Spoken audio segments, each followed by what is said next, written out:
Assalamualaikum warahmatullahi wabarakatuh. Selamat datang kembali di channel Profesor Parno bersama gue Dison. Pada video kali ini kita akan membuat sebuah model machine learning menggunakan SVR untuk melakukan prediksi terhadap harga rumah berdasarkan data Boston.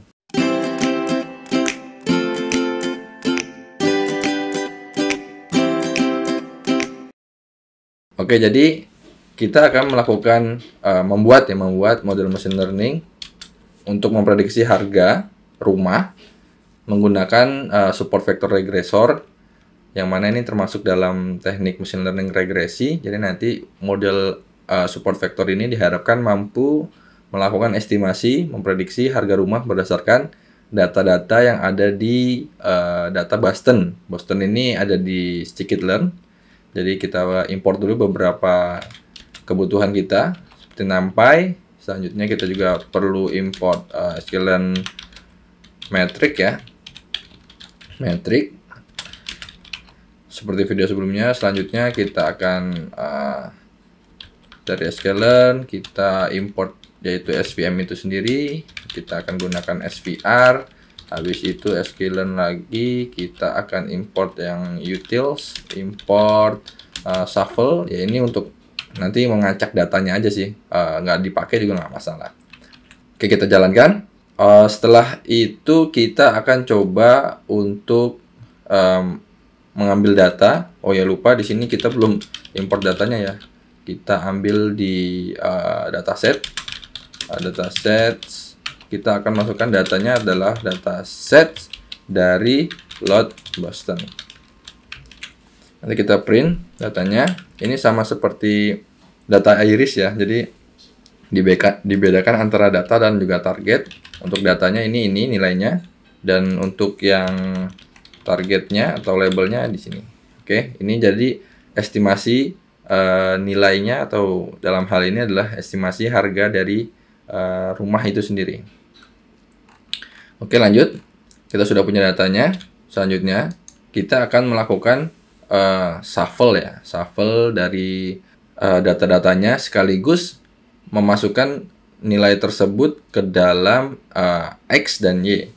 Jadi ketika kita melakukan shuffle itu dia nanti akan mengacak per row-nya aja ya. Jadi kolomnya nggak akan diacak, hanya row-nya aja yang diacak. Row pertama bisa aja jadi row ke-10, bisa aja jadi row kedua jadi row ke-22 gitu ya. Bukan nggak mungkin sih. Ini tidak melakukan shuffle terhadap kolomnya, karena kolomnya itu merepresentasikan masing-masing fitur ya. Jadi kalau kita shuffle di sana, itu akan buat data kita berantakan. Oke, kita langsung input aja. Kita bagi X dan Y-nya sambil kita shuffle nanti data row-nya. Yang pertama yang X-nya itu ya tentu aja data, dan yang Y-nya itu adalah targetnya. Tapi kita mau melakukan yang namanya shuffle ya, di sini shuffle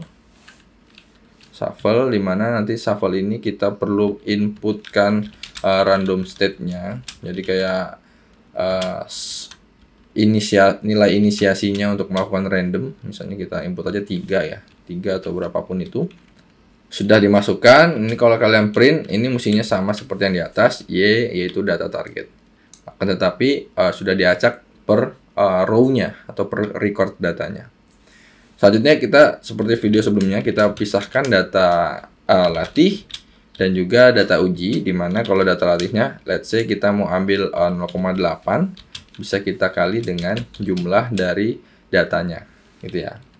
Sedangkan untuk yang jumlah data uji, kita bisa kurangi aja si jumlah datanya dengan jumlah data latih.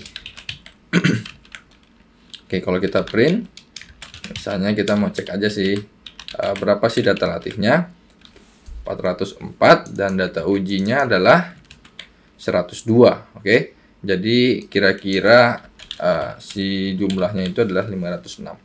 Lanjut, kita akan masukkan dulu masing-masing datanya. Kita akan input dia data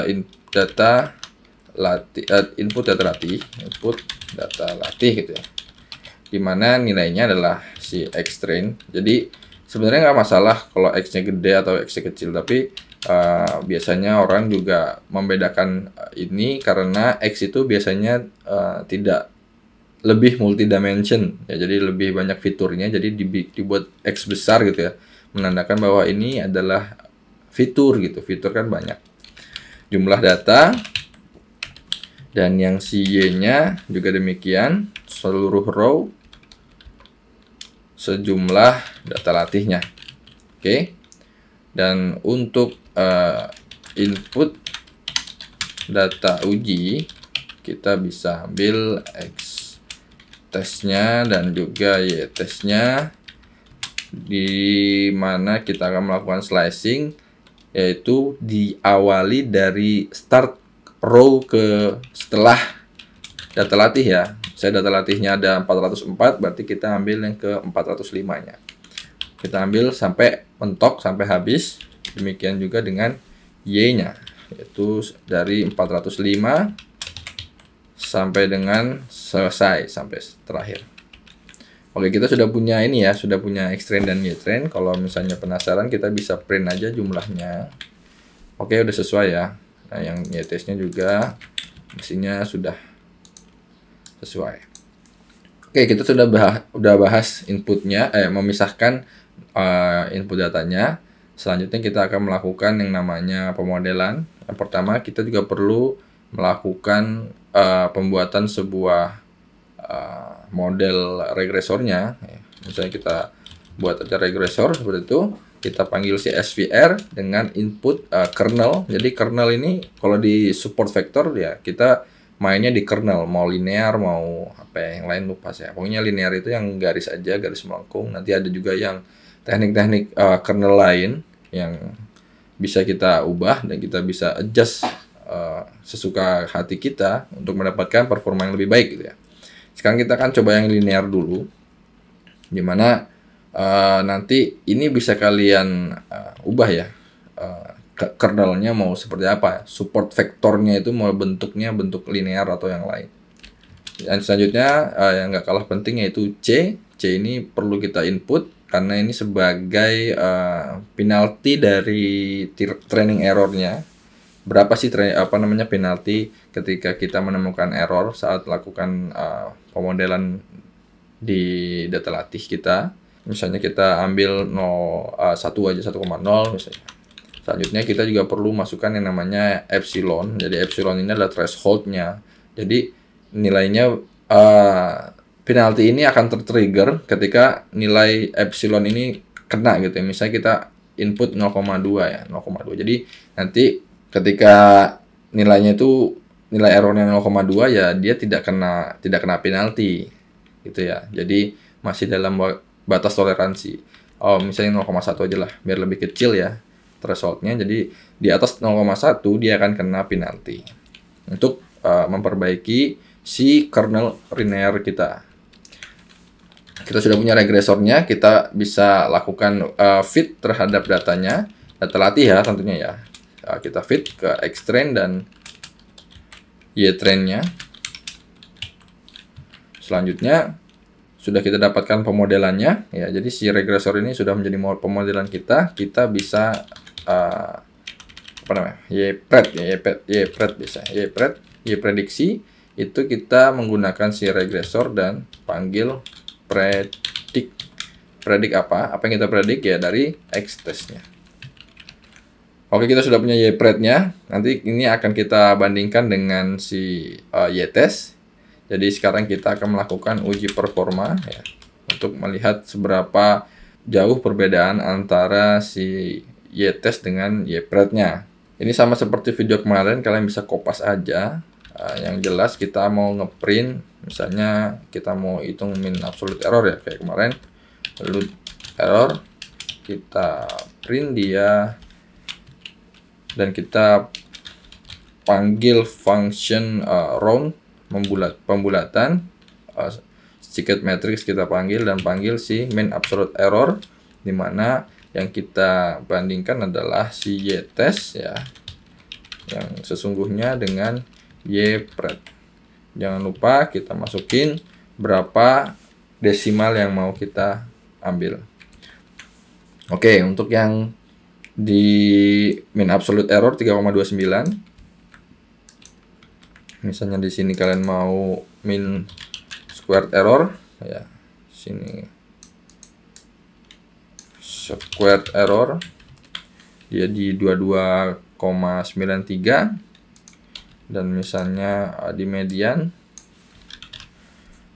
absolute error kalian bisa ganti di sini median absolute error. Oke, ini 3 dari uji performanya. Kalian bisa explore lagi, ada R-score dan lain-lain. Itu bisa dibaca di dokumentasi dari si scikit-learn matrix ya. Jadi kalian bisa baca-baca di sini apa aja yang bisa kita gunakan sebagai uji performa dari pemodelan regresi.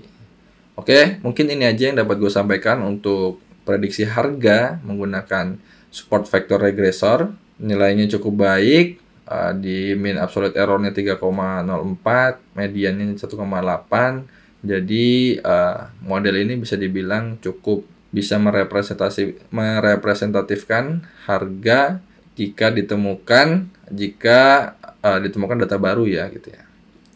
Kalian bisa adjust juga di kernel C dan epsilonnya, bisa menggunakan grid search CV. Nanti di video-video selanjutnya kita akan coba bahas mengenai grid search untuk menemukan hyperparameter yang pas, atau biasa disebut dengan teknik hyperparameter tuning. Untuk video kali ini saya rasa cukup. Jangan lupa untuk di like dan share ke teman-temannya jika dirasa bermanfaat. Jangan lupa juga untuk support kami dengan cara klik tombol subscribe dan tekan tombol loncengnya. Dan sampai jumpa di video selanjutnya. Bye-bye.